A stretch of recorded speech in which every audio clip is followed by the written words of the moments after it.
Tonight, mudslinging politics. The McCain campaign calls comments made by Barack Obama sexist, while Obama says, "So spare me the phony outrage." And McCain launches a new ad attacking Obama's support of sex education. But are the charges off base? I'm Katie Couric. Also tonight, sex, lies, and oil money. A new government report alleges there's a lot of illicit behavior going on between some oil company employees and the federal regulators in charge. Sarah Palin's son Trig puts families with Down syndrome in the spotlight. We'll take you inside one family's difficult ordeal. Plus, precious memories kept alive 7 years after the worst terrorist attack ever on U.S. soil. This is the CBS Evening News with Katie Couric. And good evening, everyone. With 55 days to go until Americans choose the next president, this could be remembered as the day the campaign took a sharp turn away from the issues and into a bitter war of words. The McCain campaign turned up the heat on Barack Obama, accusing him of a thinly veiled attack on vice presidential candidate Sarah Palin. And Senator Obama fired right back. Chip Reed is with the McCain campaign in Washington. And Chip, the two Republican candidates have gone their separate ways tonight. Yes, they have, Katie. Sarah Palin is at this moment in the air on her way home to Alaska to see her son as he's deployed to Iraq, and she leaves behind a campaign that seems to get uglier every day. In Northern Virginia today, John McCain and Sarah Palin drew their biggest crowd yet, more than 23,000. And there was no doubt who many of them came to see. We're going to Washington to shake things up. She's amazing. She thinks the way I think. But neither Palin nor McCain even mentioned the ugly war of words swirling around Palin that has all but consumed both campaigns. In one ad aired on the internet, the McCain campaign accuses Barack Obama of suggesting that Palin is a pig. But you can't, you can put lipstick on a pig. It's still a pig. The Obama campaign called the ad pathetic. Obama, they said, used a common expression to criticize the McCain campaign's policies, not Palin. In the middle of that furor, the McCain campaign released another ad portraying Palin as a victim. Obama airdropped a mini army of 30 lawyers, investigators, and opposition researchers into Alaska to dig dirt on Governor Palin. Democratic officials called that ad and the Wall Street Journal article it was based on a flat-out, absolute fabrication. But true or not, the ads may work. Any day that the campaign is about Sarah Palin, given her current popularity, it's a good day for John McCain and a bad day for Barack Obama. It's a campaign strategy focused on personality, not issues, as described by McCain's campaign manager last week. This election is not about issues. This election is about a composite view of what people take away from these candidates. And in another sign that both campaigns have taken a hard turn onto the low road, in Philadelphia today, McCain was all but drowned out by hecklers shouting support for Obama. Now, one question now is whether John McCain will see a drop in enthusiasm campaigning alone without Palin. And we're told when she does return from Alaska in a few days, they may well campaign more together than had been planned. Katie? Okay, Chip Reed. Thanks a lot, Chip. If the McCain campaign was outraged over that lipstick comment, Senator Obama said today he's just as outraged over their use of it. Dean Reynolds now has that part of the story. Having played into the hands of his rivals with a flip comment that left him open to attack, Obama today denounced what he called a cynical, insincere game played by the Republicans and a willing news media. I mean, this whole thing about lipstick. Nobody actually believes that these folks are offended. They seize on an innocent remark, try to take it out of context, throw up an outrageous ad because they know that it's catnip for the news media. But by responding, Obama elevated the issue, and though he tried to laugh it off, he did not seem amused. Right, I'm talking about John McCain's economic policies. I say this is more of the same. You can put lipstick on a pig, but it's still a pig. And suddenly they say, oh, you must be talking about the governor of Alaska. This is what they want to spend 2 out of the last 55 days talking about. Obama, though, spent some time on it in an interview for tonight's Late Show with David Letterman. Have you ever actually put lipstick on a pig? You know, Whoops. The answer would be no. But I think it might be fun to try. Had I meant it this way, she would be the lipstick. You see. Well, But the failed policies of John McCain would be the pig. Jokes aside, Obama's aides have loudly complained that his words are being twisted by the Republicans and then spread by the press. We saw the audience got the joke, calling the vice presidential candidate a pig. This McCain campaign would much rather have the story about phony and foolish diversions than about the future. He has spent the last 2 weeks addressing the economy, energy, and education, but he said episodes involving what he called phony outrage block a meaningful discussion. You know who ends up losing at the end of the day? It's not the Democratic candidate. It's not the Republican candidate. It's you. But Obama may be more willing now to mix it up. Sources tell CBS News he will no longer stand in the way of those partisan independent groups that could do in attack ads to John McCain what those behind the Swift boat attacks did to John Kerry just 4 years ago. Katie? Dean Reynolds, thanks very much, Dean. The McCain campaign also took aim today at Senator Obama's record on sex education. But is that attack and the lipstick uproar really on target? For that, we turn to Bill Plant with this reality check. The McCain campaign jumped hard on the phrase lipstick on a pig. In addition to this internet-only video, their Truth Squad quickly set up a conference call. The claim, Obama was talking about Sarah Palin. Senator Obama uttered what I can only deem to be disgraceful comments comparing Governor Palin to a pig. What connected the comment to Palin? Governor Swift said it was this line from her convention speech. You know, they say the difference between a hockey mom and a pit bull? Lipstick. The facts. Obama had not mentioned Palin.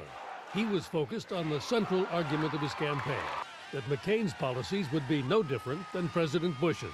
That's just calling the same thing something different. But you know, you can't, you can put lipstick on a pig. It's still a pig. The colorfully descriptive phrase is often used by politicians, including John McCain.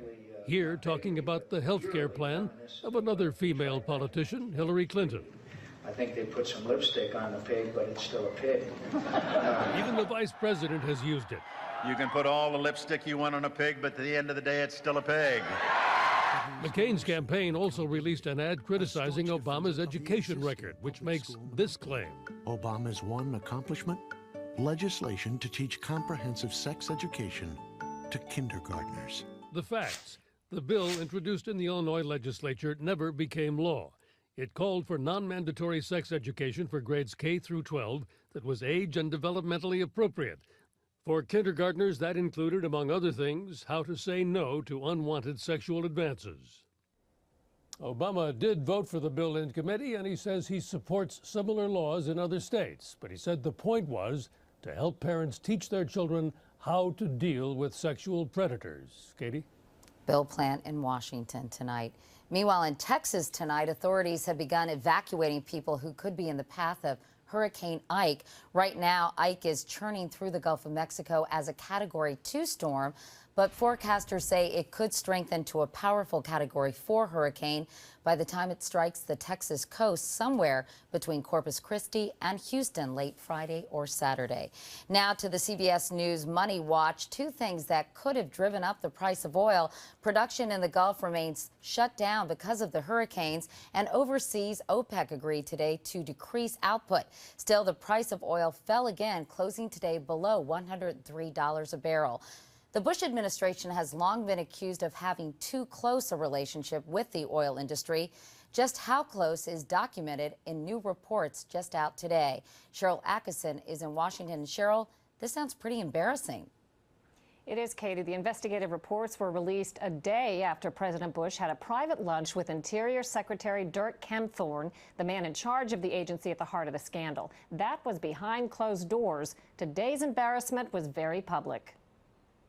The government employees who oversee offshore oil drilling are literally and figuratively in bed with big oil.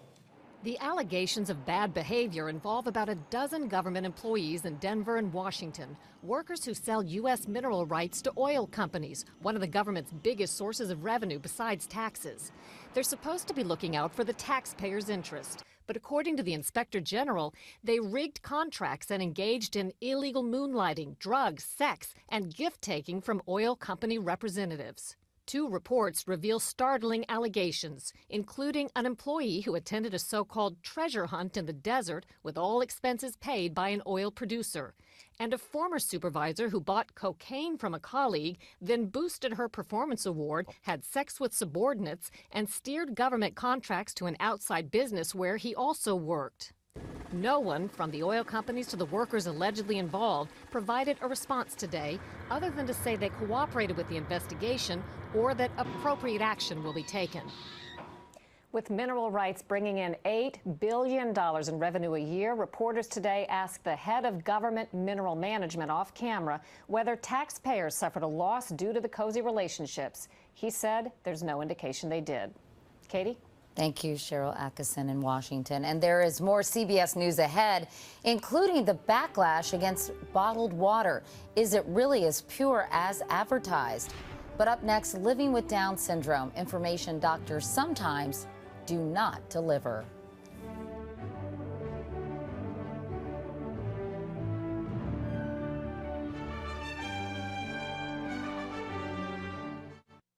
When Sarah Palin was 4 months pregnant with her 5th child, she got life-changing news. Her baby had Down syndrome.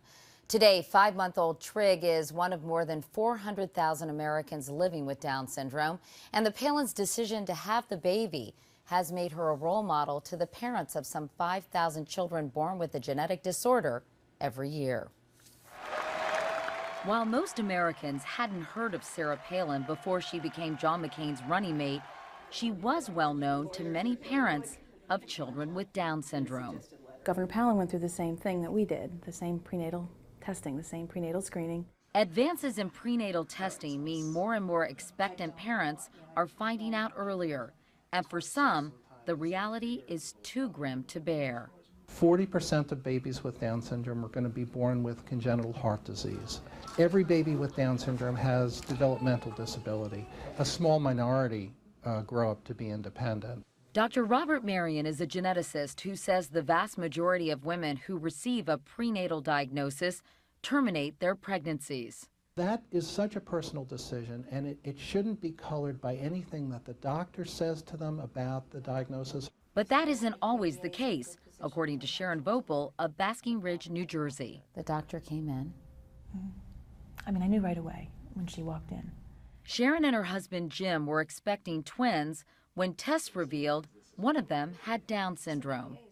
What did she recommend? Did she say what your options were? She said, you're early enough along in your pregnancy that you can terminate. In our case, since it's twins, the term she used was selective reduction. But Jim is Catholic, and while Sharon is not, like Governor Palin, they're both opposed to abortion. After telling her that we would not terminate, nothing else was discussed. No information, no resources, no help, no advice, no support. They gave Jim a business card for us to call a genetic counselor if we chose to, and they let us out a side door. We want to raise the Vopel's experience is a common occurrence, says Amy Allison, executive director of the Down Syndrome Guild of Greater Kansas City. What we have found historically is that physicians are giving biased information when they're presenting prenatal diagnosis. According to a 2005 survey of nearly 1,300 parents of children with Down syndrome, a majority reported that doctors, quote, did not tell them about the positive potential of people with Down syndrome. There's meaningful, real jobs available for them. So advocacy groups like Allison's have embarked on a campaign to educate physicians and in turn expectant parents about the genetic disorder. When we say a baby with Down syndrome as opposed to a Downs baby, first of all, it's a matter of respect. Through a program called Changing Lives, parents of children with Down syndrome go directly to doctors and present their version of Down Syndrome 101, giving them advice on how to break the news. Please, if anything you take away today, make sure mom and dad are together. Families can walk out their doors feeling isolated and alone, or they can walk out feeling like they've got a support system. And often the supporting cast steals the show. I want people to know about me, that I'm outstanding, outrageous, smart, and intelligent. And I know that I'm good looking. Here we go, girls. The Bopels had their twins over the summer. Now they hope, as the rest of the country learns more about Sarah Palin, Americans also learn more about Down syndrome. She made her choice and we made our choice, and other people will make decisions that are best for them. Governor Palin has promised to be an advocate for families with special needs, but the McCain campaign has not indicated how or whether his administration would support additional federal funds for special education. We'll be right back.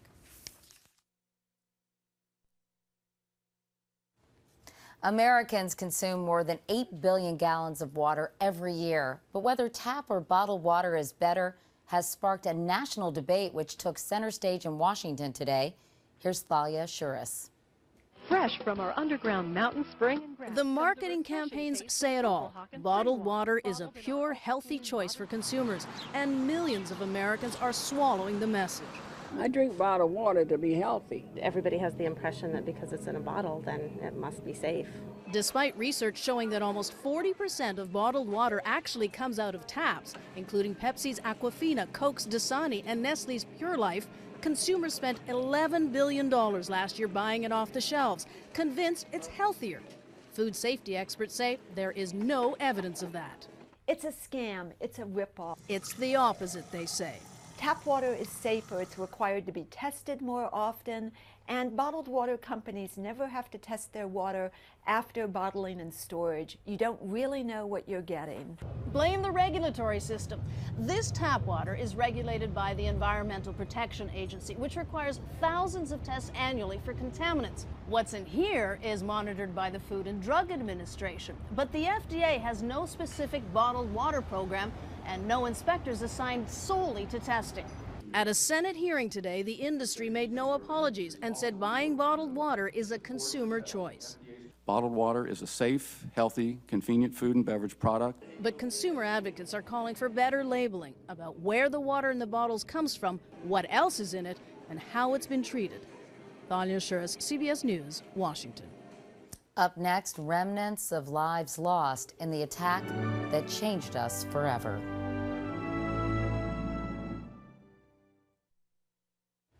Tomorrow is the 7th anniversary of 9/11, and at the Pentagon, a memorial will be dedicated to the 184 people who died there. There's no permanent memorial in New York, but Michelle Miller tells us the victims are not forgotten. Every day, 2,000 people visit the Tribute Center across from Ground Zero to witness the horror of 9/11, a piece of a plane, a firefighter's jacket, the faces of victims. You're looking at steel that was bent most likely from the force of the collapse. But 15 miles away, hidden inside an 80,000 square foot hangar at New York's JFK Airport, is the largest collection of precious pieces from that fateful day. Nearly 3,000 people perished.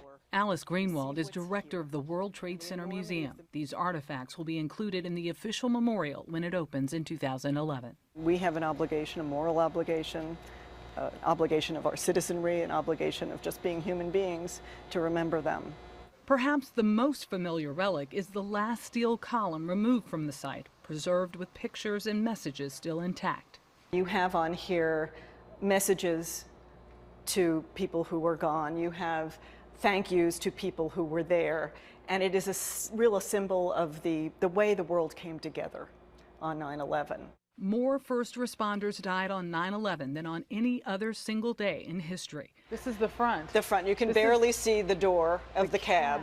Half of this fire truck was parked under a bridge, protected, while the other half was incinerated. When I look at this truck, it's almost a metaphor of the serendipity of that day, where you were determined whether you lived or died. While so many lives were lost, incredibly, many personal belongings survived.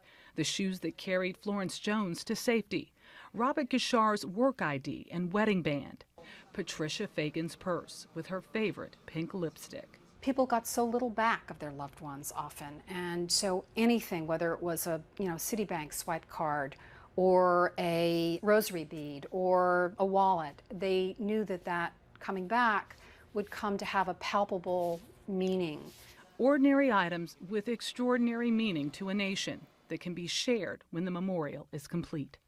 Michelle Miller, CBS News, New York. And that is the CBS Evening News. I'm Katie Couric in New York. Thank you for watching. I'll see you tomorrow. Good night.